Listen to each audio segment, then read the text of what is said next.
Hi dears, മഞ്ഞുതുള്ളികൾ novel തുടരുന്നു. തനിക്കാകെ നാണമായി. താൻ ഇരു കൈകൾ കൊണ്ടു നെഞ്ചു പൊത്തിപ്പിടിച്ചു. അവർ തന്റെ മുന്നിൽ വന്നു നിന്ന് ചിരിച്ചു.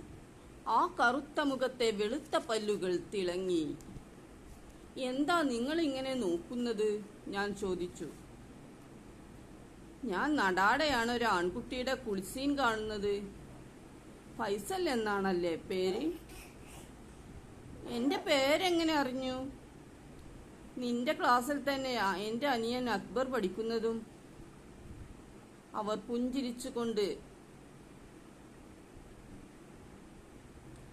പുഞ്ചിരിച്ചുകൊണ്ട് തന്റെ മുടിയിൽ നിന്നും ഇറ്റി വീഴുന്ന വെള്ളത്തുള്ളികളെ നോക്കി. എന്റെ പേര് റഹിയാനത്ത് എന്നാണ്. എനിക്ക് ഫൈസലിനെ ഒത്തിരി ഇഷ്ടമായി.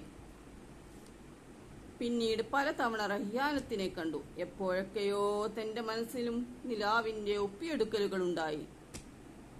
ഒരു നിലാവ് പെയ്യുന്ന രാത്രിയിൽ ഈ പാടവരമ്പത്ത് തങ്ങൾ സംഗമിച്ചു. ആ തെറ്റ് പലപ്പോഴായി സംഭവിച്ചു. കാലപ്പക്ഷികൾ പറന്നകന്നു. തനിക്ക് വിവാഹപ്രായമായി.